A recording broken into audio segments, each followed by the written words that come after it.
Now the screen will change when we do this. Chris puts the essay up on the screen, and just try and read it or listen or watch, follow along with us mindfully, because it's a little bit of a long reading, but it's a lot of fun once we get done with it. So emotional sobriety. I think that many oldsters who have put our AA booze cure to a severe but successful test still find they often lack emotional sobriety.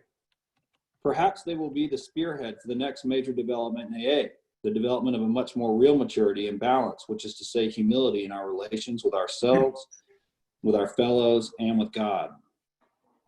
Those adolescent urges that so many of us have for top approval, perfect security, and perfect romance, urges quite appropriate to age 17, proved to be an impossible way of life when we are at age 47 and 57.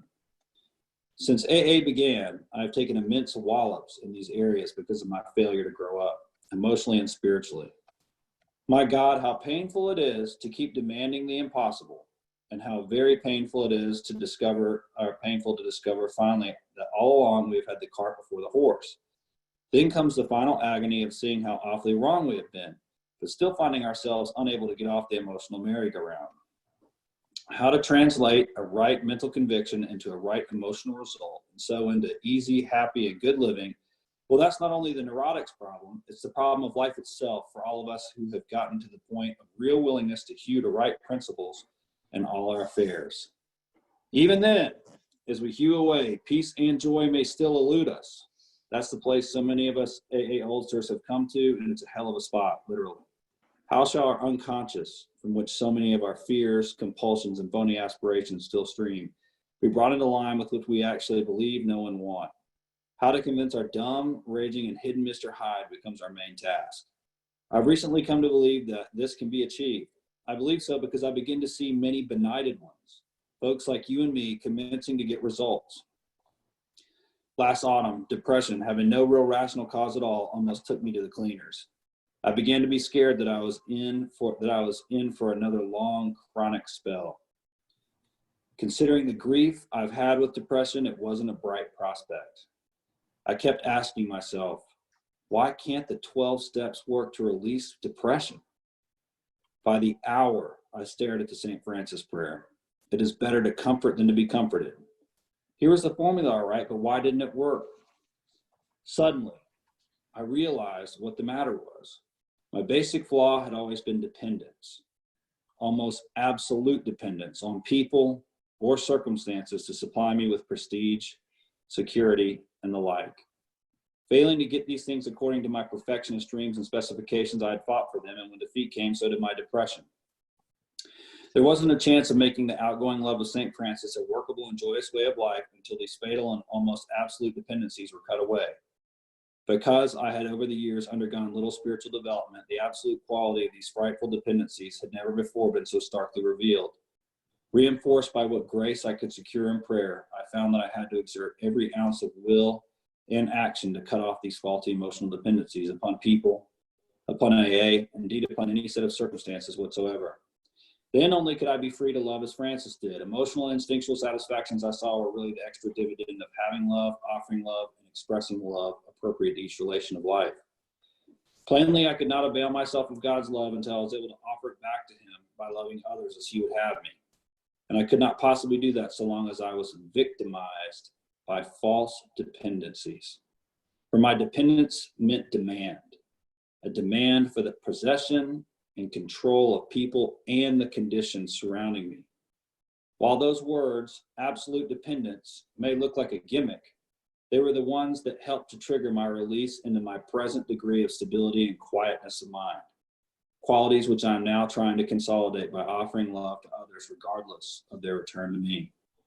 This seems to be the primary healing circuit, an outgoing love of God's creation and his people by means of which we avail ourselves of his love for us.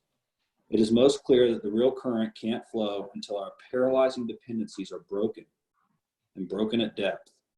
Only then can we possibly have a glimmer of what adult love really is. If we examine every disturbance we have, great or small, we will find at the root of it some unhealthy dependence and its consequent demand. Let us, with God's help, continually surrender these hobbling demands. Then we can be set free to live in love. We may then be able to gain emotional sobriety. Of course, I haven't offered you any really new idea, only a gimmick that has started to unhook several of my own hexes of depth. Nowadays, my brain no longer races compulsively in either elation, grandiosity, or depression. I have been given a quiet place in the bright sunshine. And thank everyone for coming and making this such a special meeting. Tonight we have a really special moderator. I've heard so much about her, and Edith, just have fun with it. I'm not gonna take up any more of your time. Thank you so much for joining us, and Edith, take it away.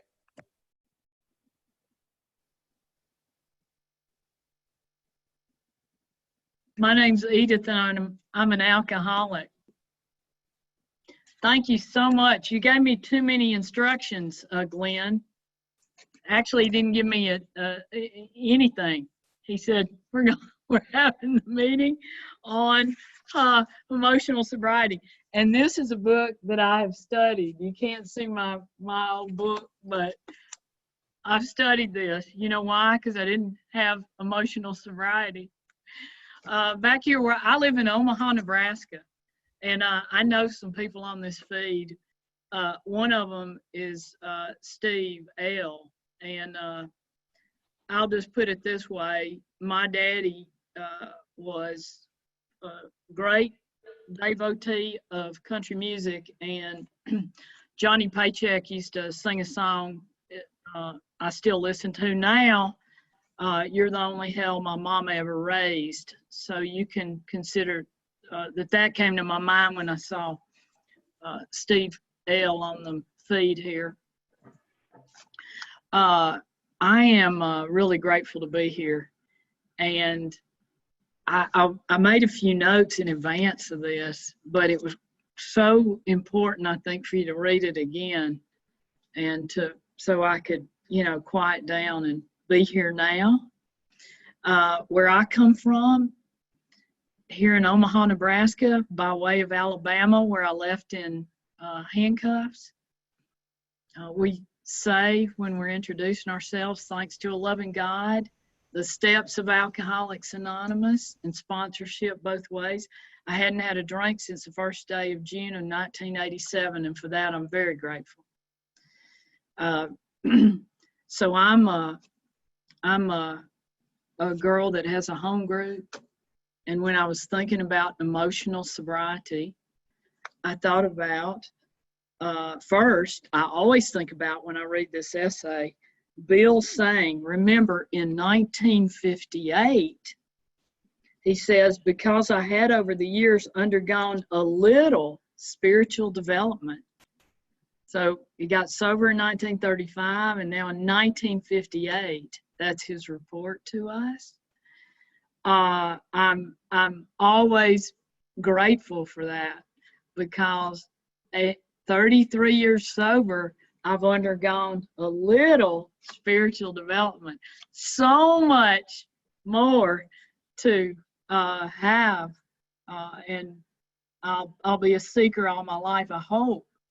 The Dalai Lama talks about, are you going out there and continuing to investigate and be a skeptic? So I'm a skeptic, but I'm also a student, and Alcoholics Anonymous saved my life. I was broken down, shipwrecked, and I got here to Omaha, Nebraska with a 5-year prison sentence in Juliet Tutwiler Prison in Tuskegee, Alabama, which was suspended the day of my trial, and I had to leave the state, and I still kept drinking after I got here. And I finally got sober in 1987, and I had a doc say to me in a hospital I was having a lot of trouble with my esophagus. I'd just gotten out of jail again, and he said, you're an alcoholic. You're not yet 30 years old, but you're an alcoholic. And the only thing I can tell you is you can't drink anymore. And I knew he was telling me the truth. And I had at that moment in time, a real crossing of desperation along with divinity. So that intersection happened to me on that day, and that's the last day I took a drink. But boy, have I made plenty of mistakes in sobriety. You know, I'm an attorney. The same day that I was getting inducted into the bar, because the Jesuits gave me a chance nobody else would have. I had felonies on my record, and I was a bad risk. But those Jesuits, you know, they think, well, maybe she's redeemable. So in the 80s, they signed me up, you know, let me go to law school there. I had a lot of comments about Catholics, and then as Sandy Beach says, my story changed because the Jesuits let me into school. But when I got out of school, they said, you can't practice law. We've read your record, so you're not sitting for the exam because your conduct's been too material to what we don't want in a future person in that profession. And so this is one of those moments when you think, well, I've done all this work, and this is what you gave me back, this higher power you people in Alcoholics Anonymous talk about. And my sponsor, who'd never been to law school, said, well, is there an appeal process? And wow, never thought of that. So I appealed the decision, and I went in with a former employer who I'd made amends to when sober. And the first 3 professors I asked to attend that proceeding with me agreed. And they reversed their decision, and they gave me the right to practice law. And during that time when I was taking that exam, I was also going before the Board of Pardons and Paroles in the state of Alabama, asking if they would reinstate my rights to citizenship. And I was saying to them, I've been a GSR, I've been sober at that point in time for 4 years, I guess 5 years. I've been integrated in Alcoholics Anonymous with a sponsor. I sponsor other women. I'm a volunteer who goes to York Prison. If you'll give me a chance in this hearing, I can tell you, not with a guarantee, but I can tell you it's a good guarantee if I continue to stay integrated in Alcoholics Anonymous, that I'll remain somebody that you'll be have some reverence about, because you've given them back their citizenship. So please give me a chance. So the same year I was inducted into the bar federally and statewide, I was granted a pardon by the Board of Pardons and Paroles in Alabama. Why am I telling you that story? Because that happens in Alcoholics Anonymous, and it's not because I'm anybody. I'm not a big shot. It happens because you told me to do the pick and shovel work. And when we're talking about emotional sobriety, you know, my mother took me down to some of those open revivals, and I just never got reborn automatically. I've been to Jordan with my husband, that borders Israel, and I went down in the Jordan River. There was a Catholic priest down there and a Ugandan minister, and I got baptized again a couple of years ago because I figured I needed the security. I'm getting baptized again, but I'm just letting you know, for me, I had to have a program that had a design for living that called on me to do the work. Alcoholics Anonymous for me was something that had steps. You know, a friend of mine, Steve probably knows her, some of you may know her, name's Penny. She lives in Livermore, California, and her home group is the Broken Elevator Group. So you can't go on the elevator, you'll have to take the steps. And I've always appreciated that. But I also love this concept for your meeting. So, how do I get to some place where every time I walk in the room, I'm not saying, here I am, And instead I'm saying, maybe I'm invisible, or maybe I'm saying, what can I do for you? Because that's what we're really referring to, aren't we? Is there a material world and a spiritual world? Yes. And if I'm trying to walk into that spiritual world, then I'm going to start looking at what's in it for Aaron, what's in it for Tracy, for Miss Appleby, instead of what's in it for Edith. I was a vampire. I still am. I still stay up late, and COVID's great for me because I can come into my office at noon and stay till 8 or 9, and I've got some nice shirts hung up because we're running our trials through WebEx, and so I appreciate having late nights without a lot of consequence because I can get up later. But I was a vampire when I was drinking, and by that I mean I was always a taker, and I broke into people's houses. I took whatever you had. I had a great auntie who lived in Coleman, Alabama, which you're not too far from, and you're not too far from my home. But I had that elderly aunt, and I raided her cabinets every time I was there, as well as drank her whatever kind of high-class wine she had. So I was always sucking your blood, and that was the way I operated.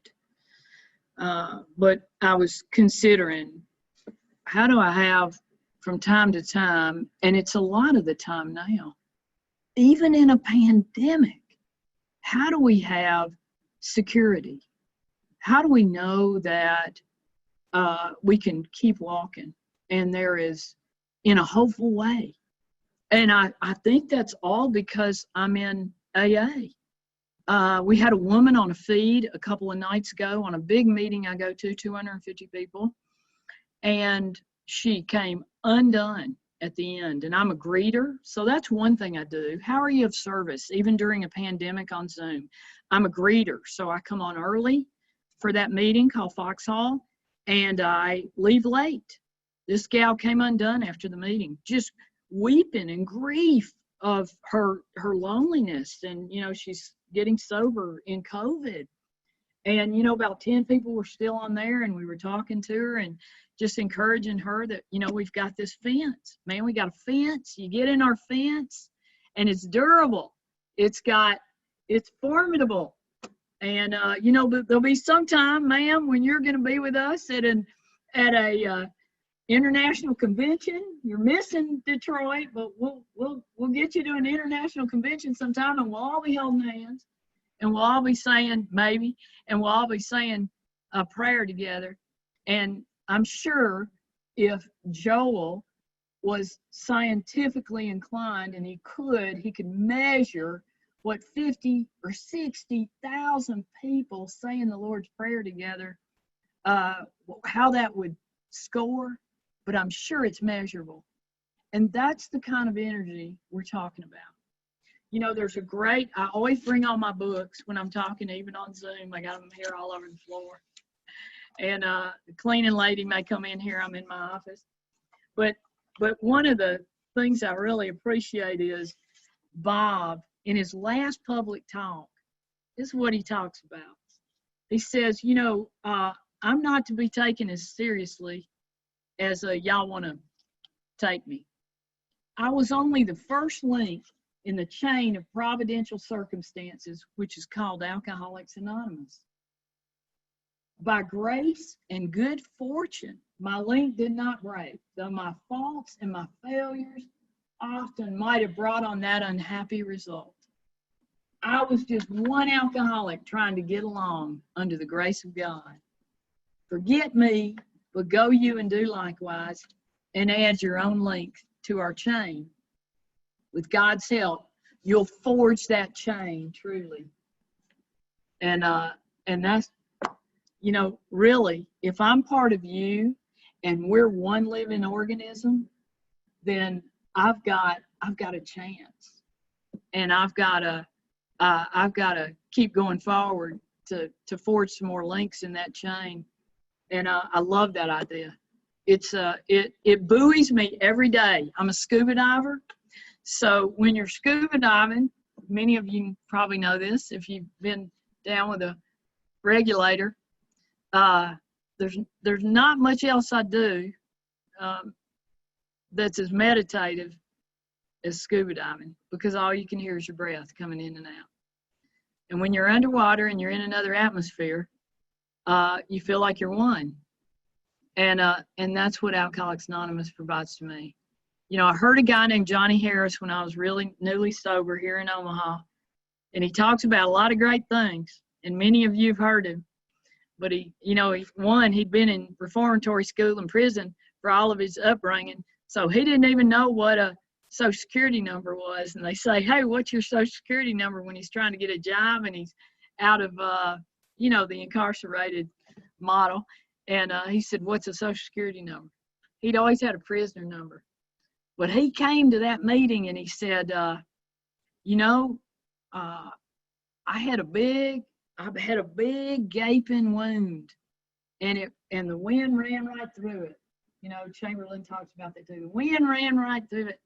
He said nothing would heal that. There wasn't anything that would fill up that wound until I got to Alcoholics Anonymous. And I had a disease that called on me to have a spiritual medical surgical procedure, so to speak. And it was unity. He was looking for unity. And that's what we got here, man. We got unity. So if you're new here, I can't tell you how glad I am to be talking to you. I just went on a 12-step call with the gal I sponsor. And it's a gal I've worked with for a long time. In fact, she did a 5th step with me about 6 weeks ago. And now she's out again, you know. And when we found her, she was walking down the road. The police had already found her because she had blood all from her abdomen down. And I thought she might have killed her husband, but fortunately that wasn't the case. But she was pretty drunk, and I said, maybe you ought to give me the keys to the apartment, because I was afraid what I was going to find. And I finally got into there. Had to have, how we can get into people's places once in a while without everything we need. Kind of begged the gal. And anyway, when I told her what apartment I was going to, she said, oh boy, that apartment is, there's a lot going on over there day and night. And I go, yes, ma'am, we're from Alcoholics Anonymous. And we're here on a call to maybe be of aid. I said, we're a mutual aid society. Anyhow, so I had the keys to the apartment. I couldn't get through 2 of the security doors, but this nurse helped me do that. And she was standing behind me when I got into the door, and it was just like I used to live. No furniture, clothes everywhere, some cigarette butts, and there's blood all over the wall, broken window, and her husband was in bed, and I know him too. And I finally roused him, and he was naked, and he had cut his hand from going through the window, see, and he'd been in bed, laid up drunk, and it was a huge wound all the way down his arm, and bad. And so we got him to the hospital, and she was all for going to detox, which we knew would be necessary because they're round the clock drinkers. But by the time so I went with the man and Brenda went with the woman, my sponsee, and the gal said, will you pull over and get me a pack of cigarettes, and I need a shot. So after the shot, she reconsidered. She thought it was a little premature that we were drawing these conclusions for. And the rest of this story is they're both still drinking. But Brenda and Edith are still sober. And I'm a little hesitant to tell you this story, but I've been going on long walks with anybody who wants to walk with me. We have a social distance walking club here in Omaha, Nebraska. But the other day I was going to meet a few of my buddies, and I went by the apartment where these folks lived, and I was on foot, And I went around to the back and got down on my knees so I could see into the apartment. And they were both still in the bed, laid up drinking. I saw them in there, and I was glad to know they're both alive. Because you know what? I want their ultimate outcome to be sobriety, but they have the right and privilege to drink. And unless they're committing a criminal offense, I'm probably going to be going to their funeral. You know, otherwise, they're either going to get sober, as we say here in Nebraska, sobered up, locked up, covered up. What does that have to do with emotional sobriety? Well, that night, 2 weeks ago, Edith wasn't thinking about herself. I have a home group. It's called the Mayflower, and that's on Monday nights, and we'd welcome y'all anytime. And we meet at 7:30, and we meet on Zoom still.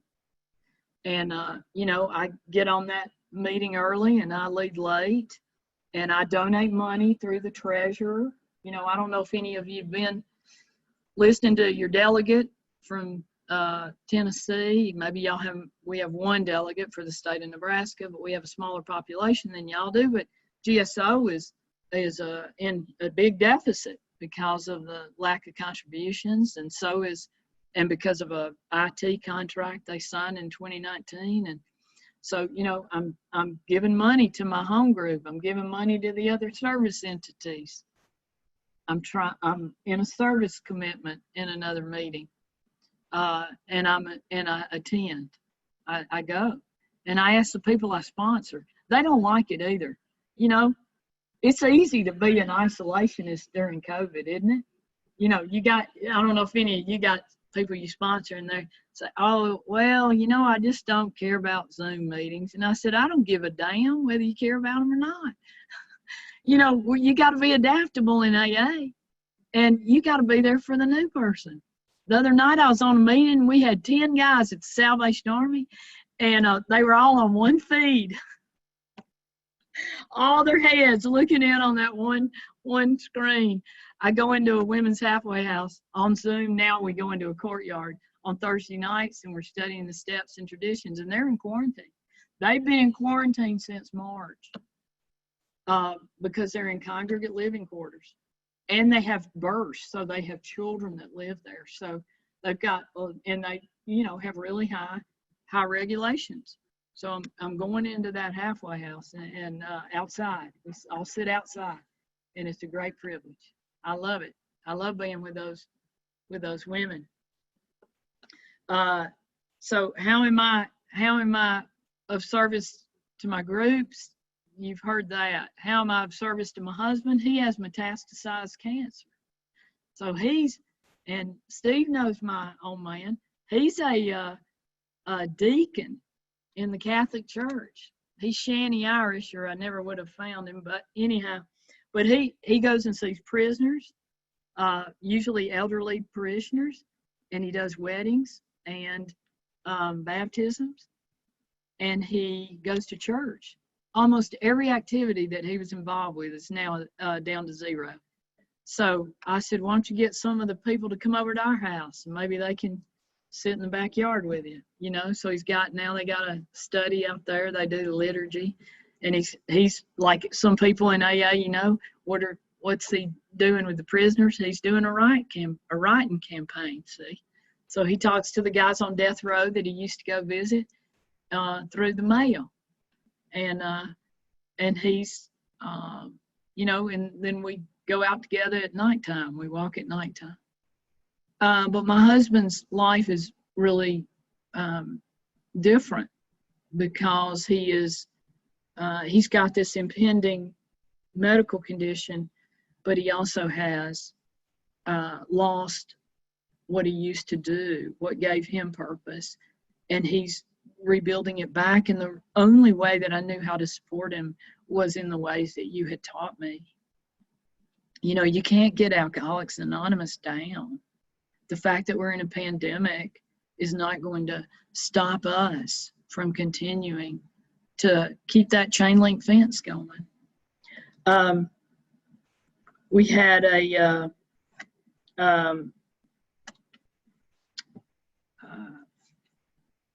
my office here, I have 2 partners who I've had for over 20 years and 2 others for about almost 20 years. But this is a historical story. When I was about probably 20 years sober, I went to a party, a graduation party, and there were 3 people who used to work for me there. And what happened at that party is I realized all those people had left my employ. And sometimes you might do exit interviews when you have the chance, if you're a business owner. But what I had known was that the way I operated was untenable for people to work under, because when I'd come in, I'd put a fire hose in your mouth. I was usually behind on the schedule, so you needed to understand what I was thinking as soon as I walked in the door. I'm a little OCD, so when I'm preparing for trials, I have this exact sort of protocol that has to be followed. So you better not get that out of its exact trajectory. And I was very harsh. So I was critical, I was unprepared, I was a procrastinator, and then I had these people who were all expected to compensate for my character defects on a daily and nightly basis. I would stay at work till 2 or 3 in the morning and expect them to do that too. So this came crashing down, and my sponsor, I had talked to her about it, and we had, I'd done the inventory, and I go to a bar meeting, and they've got a guy who's talking about how he helps lawyers manage their practices. And I'm thinking, yeah, one more of these. I've heard these before. Give me my CLE credit. And he does a lottery, and guess who wins the lottery? To have the opportunity to have him evaluate you. Me. And he's in Florida, and his name's Dustin. So he says, hey, you've got a free session with me. So we spend about an hour and a half together. And then he says, if you really want to work on this, then you need to hire me, and I will fly to your business office, fly to Omaha, and I will be there for 3 days. I will interview every person that works for you and your partners. I will shadow you, and I will make recommendations about what you should do. So I called my sponsor, got on board with this. It had a price tag. And the day before that guy was coming, I was in complete and total paralysis because I did not want anybody to undress me. I've got the image management. It's really important. And you don't need to understand what with a spotlight, what things really look like. I'm not up for the interrogation. That's what I do for a living. You don't do it to me. So I became paralyzed with fear, and I just kept praying and praying. That Michael and the archangels, I didn't even want to hear the word God when I got sober. Did not want to hear God. Every time you talked about God, I immediately blueprinted on your head that you were talking about the God of my mother. And I didn't want that God, and I would only use the word higher power. And so when I started trying to find some kind of spiritual help, I started going to the sweat lodge with the Lakota.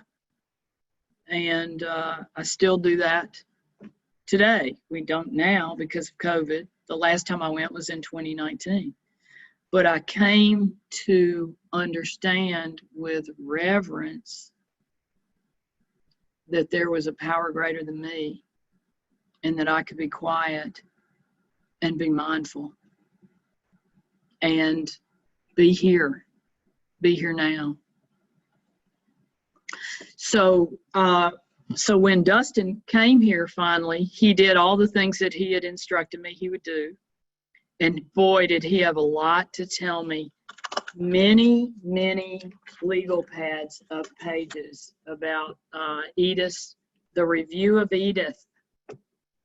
And you know what? I implemented his plan. And my paralegal is gone because it's after 5. And she has been with me for 8 years. And the other people that work for me and us, I think would tell you that while I'm a little bent, they probably consider me to be a pretty good boss. When my paralegal needs something, she calls me. When her mother died unexpectedly, I was out of town at the funeral with her because that's how much she means to me. When her nephew was born right after her mother's death, I was one of the first people she called to tell. And when she wants a raise, I ask her how much. Why am I telling you that story? Because it's exactly what Bill's talking about. I had to become self-supporting emotionally in my business. I already was financially in my business, but I had to become self-supporting emotionally in my business and be responsible for the things that I should be doing. I had that absolute dependence on people and circumstances, just like Bill talks about, to supply me with prestige and security. And I was doing none of the work to become self-supporting. I love that whole idea of what he speaks to here. And when he talks about that circuit, you know, what are we doing to be a part of that circuit? What are we doing to be a part of outgoing love? I have 2 gals I sponsor. Sponsorship to me is a way to be of service and to show love. And both of these gals worked at a homeless shelter in 2018. One of them still works there now. And a man, this is a hard thing to report to you, but a man who had a mental disease or defect had been rebuked by Janice because she's a case manager, and he had not followed the rules, and they were going to ban him from the campus. And this is a huge shelter with, 300 beds just on the men's side. And he had come back to the property, and he found Janice, and he had a huge knife, like a machete, and went after her and nearly killed her. And Brenda, another woman I sponsored, was coming out to smoke a cigarette with Janice, and she diverted him, and he cut her. Both of them had abdomen wounds that were very severe, wounds to their arms, their organs had been cut, and both of them were, on real uncertain ground. And I got the call, and I rushed to the emergency room, and there were police there, and there were family members, and the man had taken another woman hostage with a knife to her neck, and they had blown his head off. So why am I telling you this story? Because I was absolutely distraught. And I got everybody that was in that room. There was about 6 of us. And we just started a vigil. And I didn't know if these gals were going to survive. Both of them did. And they both have some, permanent damage. But both of them stayed at my house for a period of time. I have a basement with a bedroom. And both of them had, Brenda had to have wound care every day. And they sent her home from the hospital, and I don't have any medical training, but another gal I sponsor is a nurse. And so there were about 3 people, and twice a day, somebody was at my house taking cleaning these wounds. So she had open wounds all the way from here, all the way down to her vagina, open wounds that you had to stuff with gauze and then empty out. And that went on because of Alcoholics Anonymous. And as I said, both of these women are standing today. They're both up and vertical, and they're both good members in good standing of Alcoholics Anonymous. The rest of this story is that at my Saturday morning meeting called the 1010, a young guy came up to me who I'd always given my time and greeted and had a few words with after the meeting. Tried to get him to go have coffee with us. But he came up to me and he said, Edith, how are those two girls? Because Janice and Brenda go to the 1010. And I said, you know, they're both in recovery. They're both gonna be in pretty good shape. You know, they're mobile. They're not back to work. They're both, you know, they went to trauma counseling. I said, but they're both going to be all right. And he said, would you ever consider allowing me to visit with you and with those two women? And I said, well, of course. And he said, because I want to be able to come back to this meeting. And I'm not going to tell you his name. I'm just going to call him Ernie. And I said, Ernie, you're always welcome at this meeting. You're a struggling alcoholic just like all these other yahoos, me included. And he said, that was my brother. My brother is the one that tried to kill them. And he is a very disturbed guy. Now he's dead. And I said, I know, honey. I know your brother was very disturbed. And I said, you weren't with me, but when Brenda woke up, you know what she asked me? She asked me if your brother was still alive. Not out of fear, because she was worried about what had happened to him. And so that homeless shelter called the Sienna Francis House has a service annually. So usually it's in November. And everyone who died, who was a resident or an employee, is memorialized. And Janice and Brenda and Ernie all stood together and lit a candle for the man who had been shot by the police. Now, that's a story of forgiveness that's pretty substantial. And you'll see them all the time in Alcoholics Anonymous. Because we don't carry those things. If you're carrying it, you got all the background noise. You got all the trouble that those things bring along. And you got to get free and get undisturbed. And that's what the steps help you to do. We want you to get out of bondage. We want you to get free. And it sounds a little sadomasochistic when we talk about freedom from bondage. You're the architect of the bondage. And you've now got a spiritual program. If you can stop drinking, if you can get in the life raft with us, and you can take the steps, then as Sandy Beach says, we don't tell you there's going to be that you might have a spiritual experience. We guarantee it.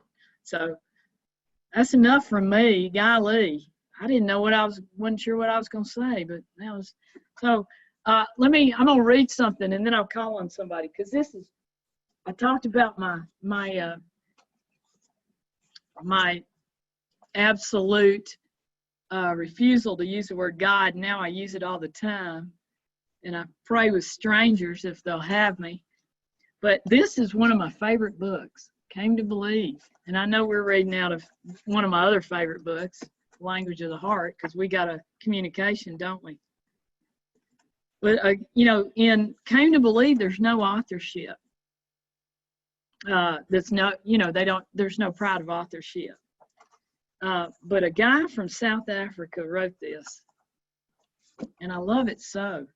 He says, I was born an Anglican, and the following crops up in one of our services, perhaps in the services of other denominations also. Therefore, with the angels and the archangels and all the company of heaven, we laud and glorify thy name. Since I have no knowledge of heaven or the company kept there, whenever I repeat this passage of praise, I substitute the words, and the whole company of Alcoholics Anonymous. Being an AA loner, I have felt very out of things and on my own, but I do believe in the power of collective thought. Whether for good or for evil, Thus, I believe that the collective thought of the body of Alcoholics Anonymous throughout the world has an effect on alcoholics, whether they know it or not. So thank you for being part of my collective thought tonight. So I call on my, well, I don't know, Steve. Yeah, I'm going to call on my old buddy, Steve Lee. If that's how this works. Otherwise, I'm turning it over to Mr. Glenn. No, that's how it works. Let's call on Steve. Steve, take it away. Hey, thank you so much. Hey, Steve Lee, alcoholic. Edith, so wonderful to see you. I wouldn't have missed this for anything. And I was on here 2 or 3 weeks ago. These folks have heard anything I've got to say about the topic, but I so appreciated tonight your real world application in work and friendships and sponsorship in AA and putting skin on what is often a high-minded conversation, and so helpful to me. And I do know, Richard, and you made reference early in the talk to the pick and the shovel, and I know that your hands are calloused from using the pick and the shovel, and I just have such tremendous respect for you. As you guys have, Edith has a distinctive and melodic speaking voice, and she is prone to referring to me and others as her confederate. And tonight it is a real pleasure. I want to return the favor and refer to you as my confederate, which means ally, which means like-minded and joined in a cause. And we certainly are. And I love you and so glad to have you here tonight. And thanks so much for what you shared with us. Thank you. Thank you. Edith, is there anyone else you'd like to hear from? Might get us kicked off. Well, sure. Okay, how about Pam? Pam looks a little desolate. Bring it on, Pam. I look a little desolate. Oh, bring it on, Pam. What's up, Pam? Oh, my goodness. Edith, thank you so much for your share. It was really wonderful. I don't know why I look desolate. It might be because I've been awake since 5 o'clock this morning. But I love this reading. This is something that I actually had read this entire passage at a women's meeting a few weeks ago. And my sponsee was, she was in that meeting, and I had a little step work meeting with her right before this call, and I told her that I was going to be doing this meeting and told her that this was the topic of it. And I said, tell me your thoughts on this passage. And she said to me, because there's a part in here where it talks about is this spiritual calculus, and Sam didn't read that part, but it talks about sponsorship. And she said to me, she said, I wondered why you had picked that to read during our meeting. And she said, I thought that maybe the message that you were trying to give was that I wasn't a good sponsee. And, it's so funny how we go to these places in our heads because, as alcoholics, we're sensitive people, right? And so she was taking it personally and thinking that I was trying to give her this message. But, I said to her, that it's so much of this is about when we're sponsoring people, it's, I'm sponsoring other people to keep myself sober, right? And I've got to meet my sponsee halfway. And their program is their program, my program is my program. And I have to have expectations only for myself. I can't be imposing expectations on the people that I'm sponsoring. And if I do, then that's when I get resentful. If I'm getting resentful while I'm sponsoring somebody, then it defeats the whole purpose of sponsorship, right? So you know, and I had explained that to her, and she was like, oh my gosh, I was totally taking that wrong. So, you know, I would encourage, if you haven't read this part on spiritual calculus, I think it's a really interesting little section on it. I don't know why Sam skipped over it, but anyhow, it's kind of my favorite part of this, because it talks about, you know, if the person isn't wanting to do the work, you just smile and you turn to another case, right? Because we're doing this to keep ourselves sober. Anyhow, but I really appreciated everything that Edith had to say.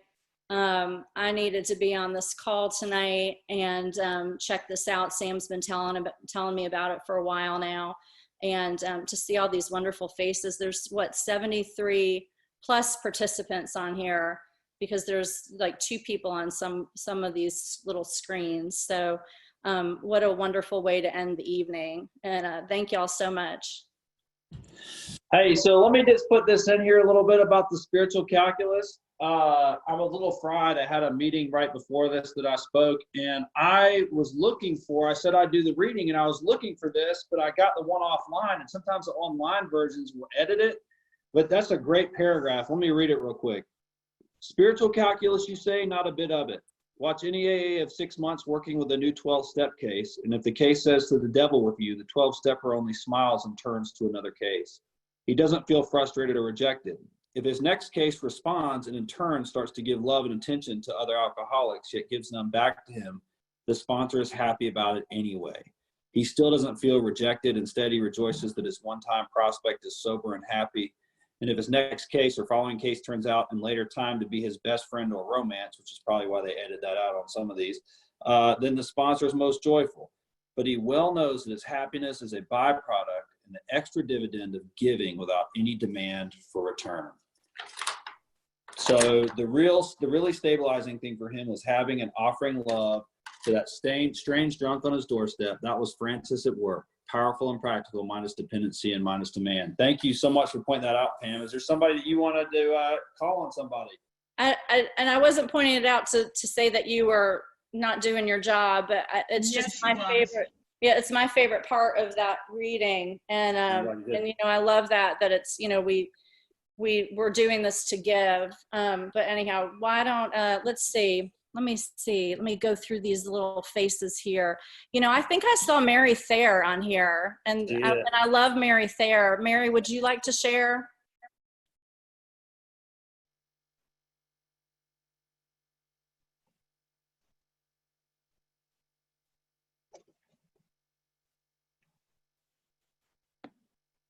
There.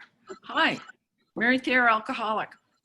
Thank you, Edith. It was really great to hear you. I really like the stories about the 12-step call.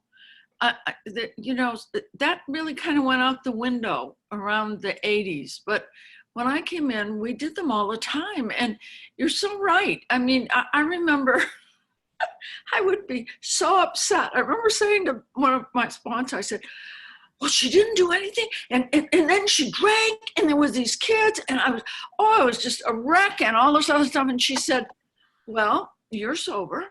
And it took me a long time to understand that was probably happened most of the time, is that we came out of it. And the scenarios that we used to go into, it's fascinating to me how that just kind of made this all real on how we get outside of ourselves and what we do, and the 12-step work, and watching people kind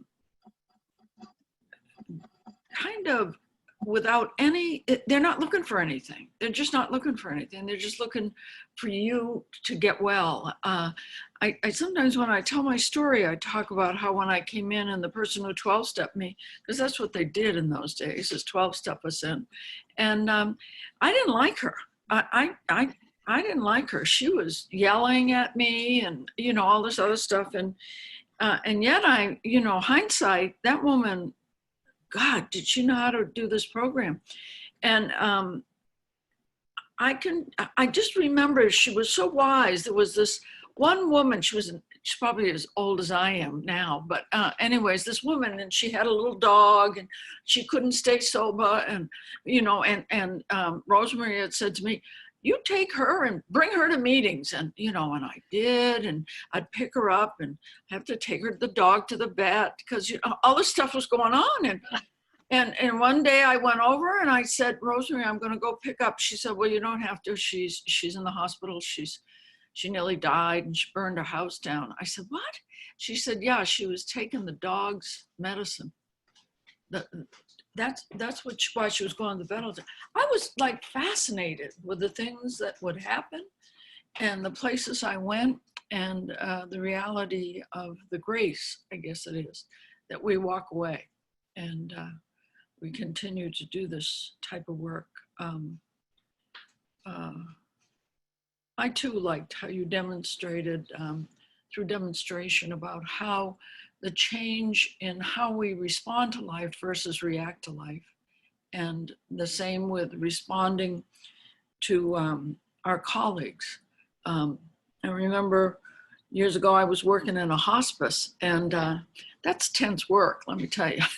And we had a situation going on, and I was quite upset about it. And I proceeded to go to my to the guy that was in charge, the boss, and he was 6'7". I'll never forget that. He was 6'7", big guy, nice guy, really nice guy. And I went in and I let him know what was happening that was wrong. And I remember he went, oh, okay, Mary, okay. And then I went downstairs and I remember I was there at my desk 5 minutes. And I went, oh God. And so I, went wrong, promptly admitted it. And I remember I trudged up the stairs and I was ready to go into his office and he was coming out and I said, he's a big guy, real big guy. And he saw me and he kind of went back like this, And I said, Tom, he said, yeah. I said, you did not deserve for me to bring that type of energy into your office. Yeah, I have a complaint, and the way I said it to you absolutely was it was wrong of me, and please forgive me. And that proved to be one of the shifts for me in regard to how I treat my colleagues. And that story about your work and, like a tornado running through everybody's life, because my life is different. Everybody has to, kind of shape up. Yeah, this is something that we can talk about forever. But there's something about walking this. And there's something about the fact that when I have a moment where I'm not in a place of neutrality and I react versus respond, I know it's coming from fear. That doesn't mean that I don't admit when I'm wrong. There's this thing I say to my friends. I says, every day I get up, there's no intention on my part to hurt you. That's really not my intention at all. But that doesn't mean I don't. And so that means that we take a look at who we are and hopefully how we respond to people. And I can't do that without enlarging on my spiritual path. In my conception, it says conception there. That conception, I can't do this program if I don't feel the presence. Because then I think I'm all alone. And when I'm all alone, I'm motivated by fear. I'm not being motivated by that presence that seems to guide us in the weirdest places and things that we're doing. But as you started, we're all in this pandemic, and I say this every week and I mean it. I realize that the whole world, their life is unmanageable and they're powerless. And I started working, I did an inventory on that. And I'm so grateful I have, because I'm kind of in like a 6th, 7th, 8th, 9th step with that right now. And there is moments when I do have a feeling of the presence with me. But this is, I've never gone through a pandemic before, so I don't really know until I've done some work on the steps with this, on where I am and what's happening and what's okay. The one thing that I wrote down is the thing I couldn't stand about it. It's still going on months later, right? Is that every day when I wake up, whatever belief structure I had yesterday usually doesn't, I'm not able to apply it today. And that's a funny thing, but it's also grateful because it allows me most of the time for my mind to stay where my feet are. And that, I think, is an important thing. If I get too far in the future, I get too much anxiety, too much in the past, I'm in self-pity. So this is a place where I'm trudging, I'm walking slowly with purpose, but I also have my hand in the hand of some spirit that seems to show up for me when I can't even show up for myself. The other day, I wasn't doing too well, and I got up and my God, my sponsor called me. I thought, well, this is good. This is good because I need a little help. But anyway, I want somebody who wants to talk because we call on all these people. And I've been told that maybe it's getting to be a little cliquish. And so I'm interested, does somebody want to talk? Raise your hand or unmute yourself and jump in. Thanks, Edith.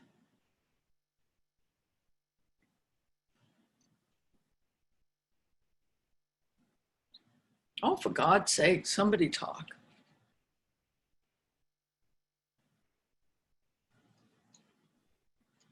Hi, I'm Sarah, and I'm an alcoholic. Thanks, Sarah. Hi. Edith, I just really want, hoping not to sound like almost hero worship, I just want to say that I really needed to hear every single solitary word that you said tonight. It was incredibly powerful for me. It's like when you hear those leads that kind of hits on everything that's, I've got an ankle bracelet on my leg right now. I'm almost done with my house arrest. And, oh my gosh, I'm so sorry. And I'm like, looking down, it's almost like this year has been, and let me just preface that with, God blessed me with this ankle bracelet around my leg. It literally saved my life because, it was like a $12 a day rehab.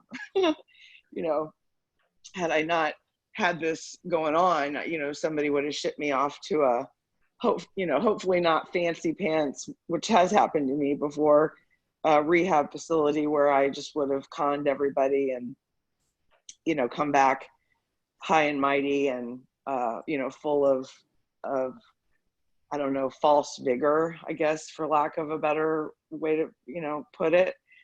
And, this has been everything that's not that. Like, this has been humbling and humiliating and very, very, very difficult and hard on my family. And I've had to do it quite publicly as opposed to, clustered and, or cloistered in like a, private setting with everybody else that's in the same boat. I've really had to kind of trudge this, that trudging my destiny to my destiny. And, what trudging means, walking with purpose. So I don't know that I really have anything that I can add that, hasn't been shared. It's been pretty powerful for me. And, and when you said the thing about, I say this all the time. So when you said, COVID is almost like a gift to people like us, you didn't say those words, but that's what I heard, because I'm like, oh, I get to, and the other thing is I've looked at it like, oh, all y'all know what house arrest looks like now too, so I'm not like completely alone in this. It was like, oh, kind of this funny gift from God almost to me that I was like, oh, I guess we're all going to do this whole thing. And so, but I looked at kind of COVID as, that, and I'm an isolator by nature, and so it was also like kind of this thing where I could look at this as a funny gift from God, which I do. But I could also look at this as, wow, this is a year of a lot of difficulty for a lot of people on a lot of levels. And let's, let's all, it's like when you were talking about that collective prayer and the power behind it, this could be, this divine gift that, or we could turn it into, two different things. It could be this, which it is, very tragic and hard and difficult, especially for a newcomer coming into AA during the middle of a pandemic. Are you kidding me? Not going into the rooms, but maybe hitting a Zoom meeting that there's no physical, it would be really difficult. And so, you saying that, you greet people and stuff, that makes me kind of want to change my game a little bit and be a little like, let's adapt. We're adaptive people. That's what we do. We morph and we adapt in this, in life, because we're chameleons and con artists. At least I am. And so everything you said, I really needed to hear, and I'm battling now. So I just want to say thank you, and thanks to everybody that's on here tonight. And that's all I have. Thank you. Thank you. Sarah, you want to call on somebody? Oh my gosh, I'm so sorry. No, all good. Find someone. Yeah, I'm gonna pick. Or raise your hand. I kind of like the idea of. Does somebody want to go for it? If not, I'll pick. I'll give it like a second. I started picking people because nobody would raise their hand at all. How about Courtney M? Okay. Hey everybody, my name's Courtney. Yeah, can you hear me all right? Yep. Yeah, Thanks, perfect. Courtney. How you doing? Good. Hey everybody, I'm Courtney. I'm an alcoholic. It's funny because I thought of a story and then I was like, no, I'm not going to share it because it's a stupid story. But right when COVID started, so thank you so much for your share. I always wanted to be an attorney and I studied for it. And this is just a side conversation, but I didn't pass the test like twice or whatever. So I just gave up. And then it seemed like God kind of had me on a different path. And it's still a great mystery in my life. But back to the story, I was taking somebody on a 12-step call right at the start of COVID.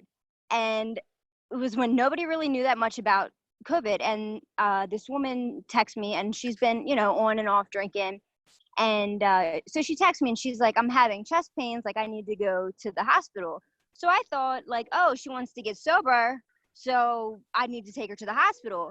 But she was actually just having chest pains and like wanted to get looked at, and then I didn't even ask the right questions. So I get there, of course she's drunk, which is fine. And we're going to the hospital and no, she really just has like coughing. Well, these are the symptoms of COVID, right? And we're like going to the hospital and the hospital is all blocked off and everything. And I'm like, I was so afraid that they were going to keep me at the hospital.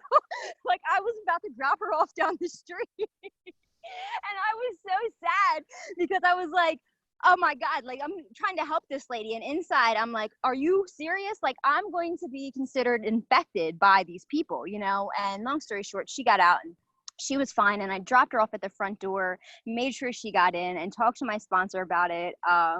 But, you made me think also about stepping my game up in Alcoholics Anonymous and just how I can be of service during COVID. I know, I need to send my application in with doing the prison commitments too, which I really enjoy because by all means, I should definitely be there.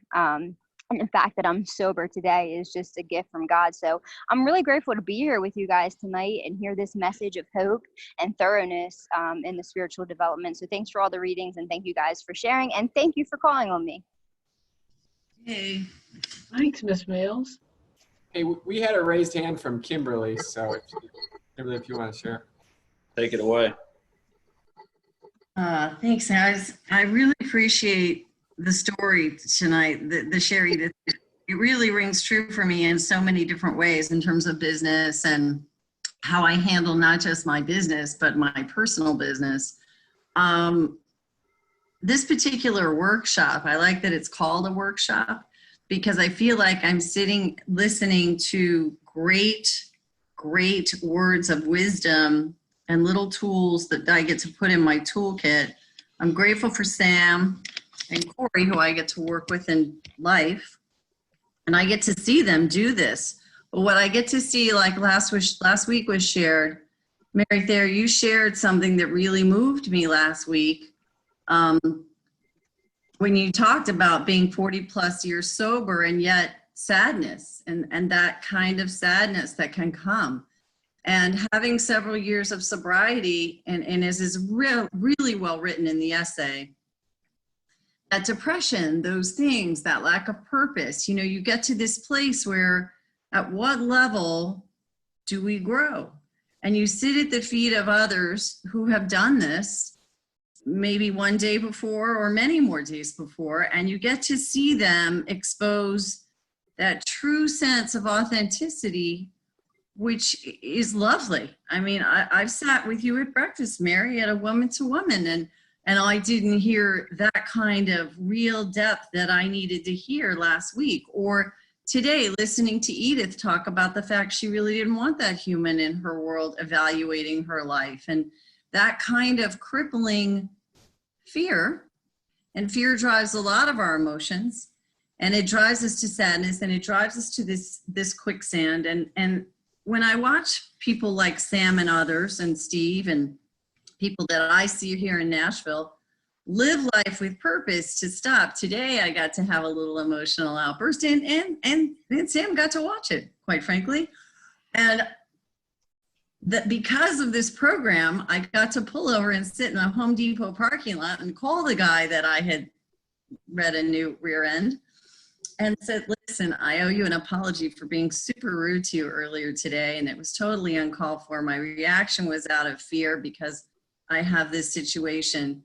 And to be genuine with people, I'm learning from you, all of you watching in this workshop, listening to the bits and pieces of this essay that you highlight, that kind of imperative that is important, not just to keep me sober, because I gratefully am not thirsty, but that kind of fear can trigger all kinds of things in my head. And that reactiveness is not what I desire, as it talks about in that adolescence, that where we are at the 17 doesn't hold up at 47 and 57. And at what place do I get to grow up? At what place do I get to take a step into the grown-up world and say, these are important things? And I'm getting better today than I was yesterday. And I'm getting better at listening at the feet of you, all of you, whether you have one more day than me or one less day or thousands of more days. I feel that it gives me a normalcy that I am trudging this road purposefully, and I didn't have that 4 weeks ago. And I'm grateful, Sam and Corey and others who shared this with me. Thank you. Thank you. Thank you. Thank you. Call on somebody.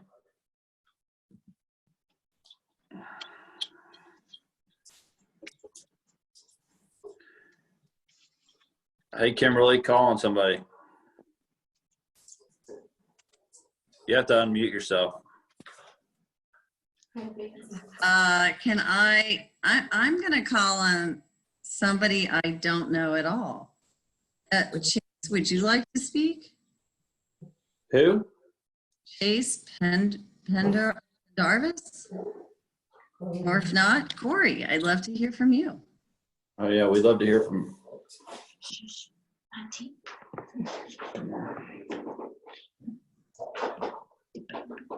Come here. Or not. Well, hey, my name's Corey. I'm an alcoholic. All right, good job, Corey. Sorry about that. I was a little muted. Hey, my name's Corey. I'm an alcoholic, and thank you so much, Edith. That was wonderful. It just what it made me feel was that, you know, like what a real gift it is to be a part of this together. What a real gift it is to, you know, get to do this stuff. Like, I don't have to do anything alone anymore. If that's the little message that I take from this, I think that's a very powerful one. I couldn't add anything more to what's been shared so far in this meeting. Like, I've just sat in awe most of the time, listening to what's shared every week. So I'm very grateful to be here, and I'm glad Monty's in the room with Sammy and Lauren. You guys have a fantastic night. Thank you.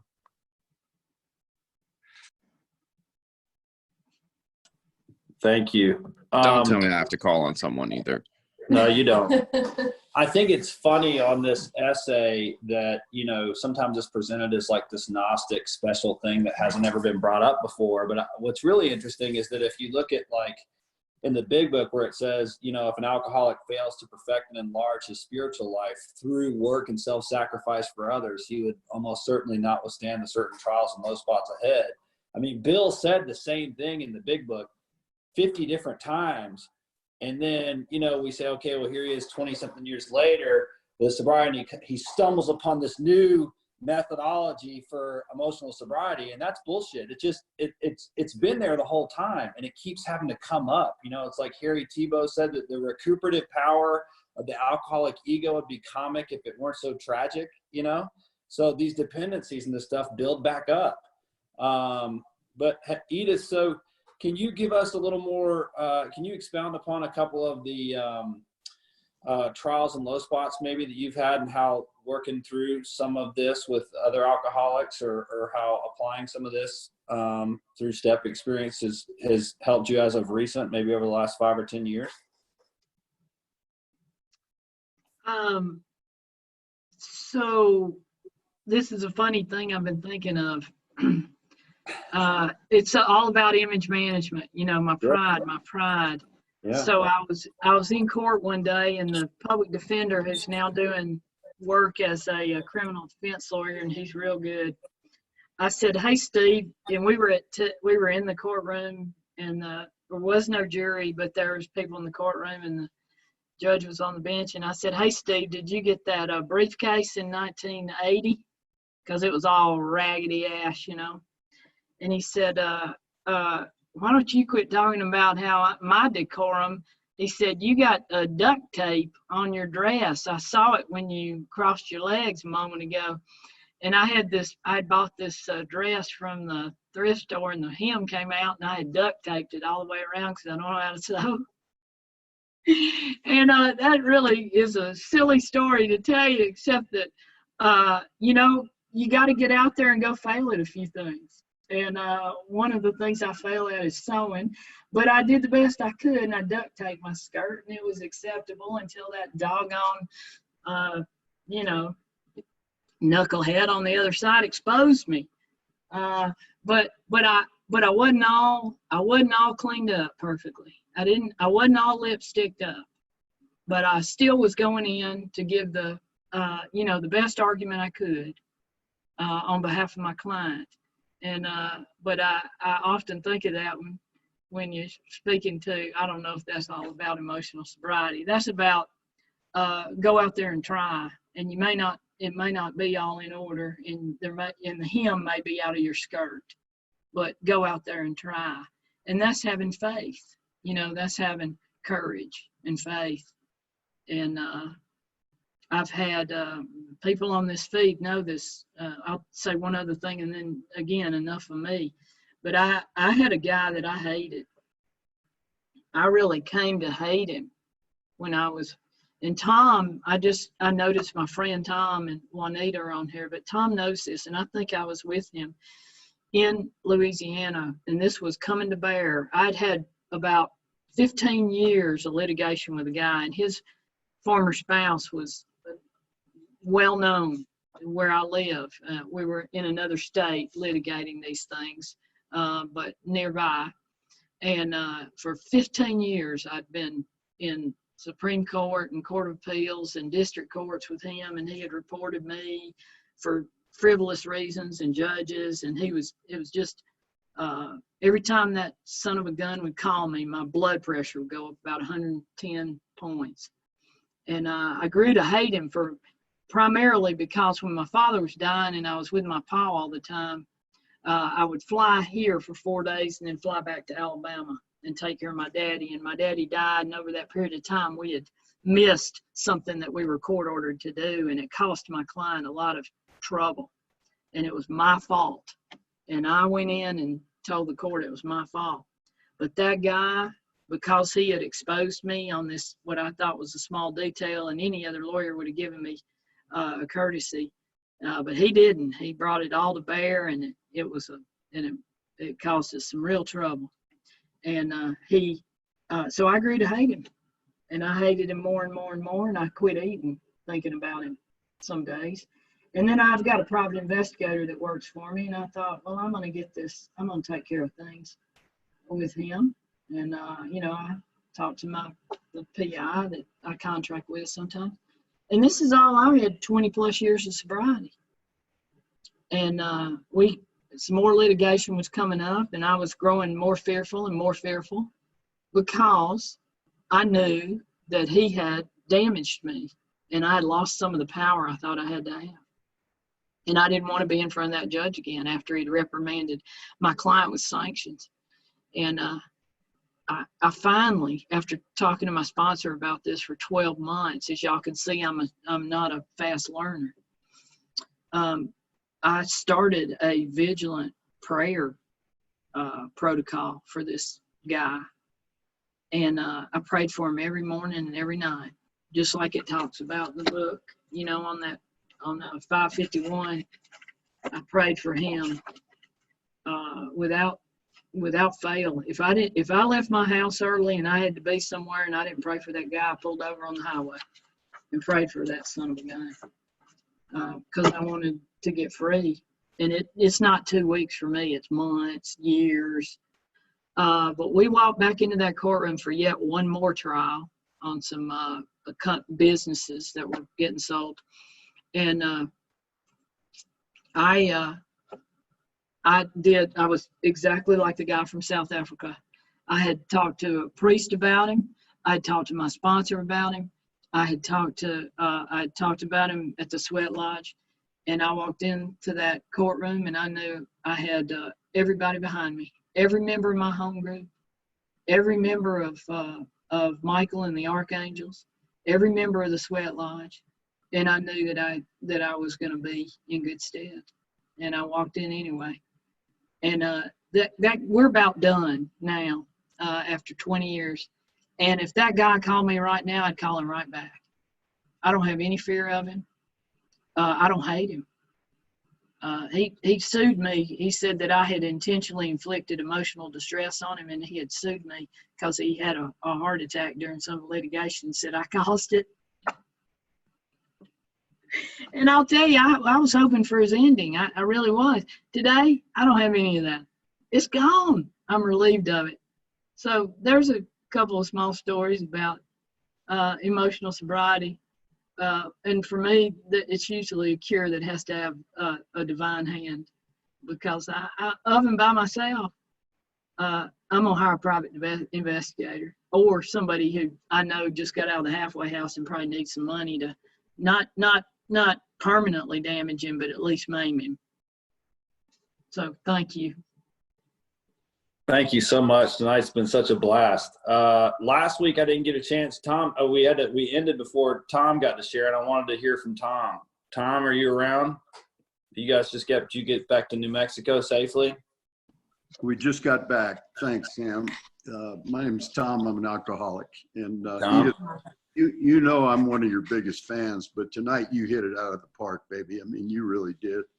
And it was funny because I spoke on a thing Tuesday morning, and they were announcing, I think it's the Pacific Group or something. They said, well, Edith P. is going to speak Wednesday night or something like that.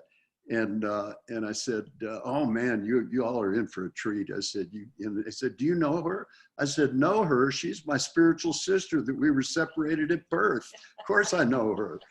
But like Steve said, I'm proud for you to call me a Confederate, and I absolutely believe that. But you were above and beyond the call of duty tonight. It was fantastic, really great.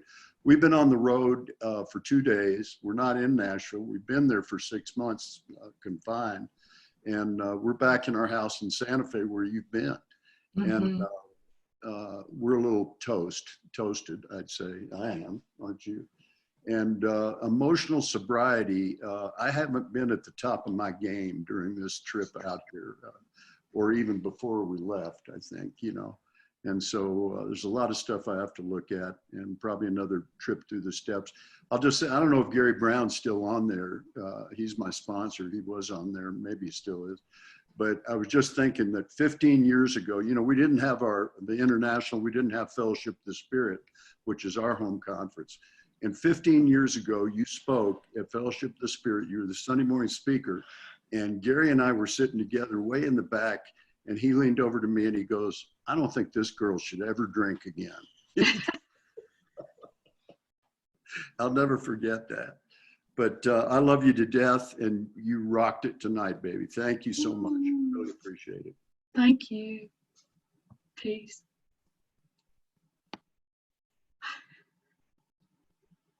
Hey, Tom, you want to see if Juanita will pray us out? She's got such a sweet voice. Maybe just mute it and close it out with the Lord's Prayer. Sure. Edith, love you. Amazing. Thank you so much. God bless you. Prayers for you and for Richard. Just, Thank you. thank you. Let's take a minute and acknowledge the power, the glory, the love, and the grace that we've all been given.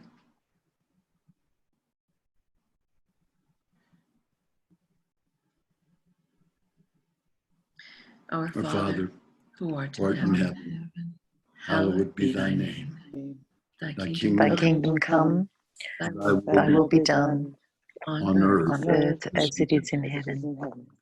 Give Give us this day our daily bread, and forgive and forgive us our trespasses, as we forgive those who trespass against us. And lead us not into temptation, but deliver us from evil. For thine is the kingdom, the power, and the glory, forever and ever. Amen. Amen. Yay. I'll get it. I don't know whoever that was with the Australian accent. Another good one. Oh, hey, that was me. I'm Veronica. Hi, guys. Well, if you come back next Hi, week, Adam.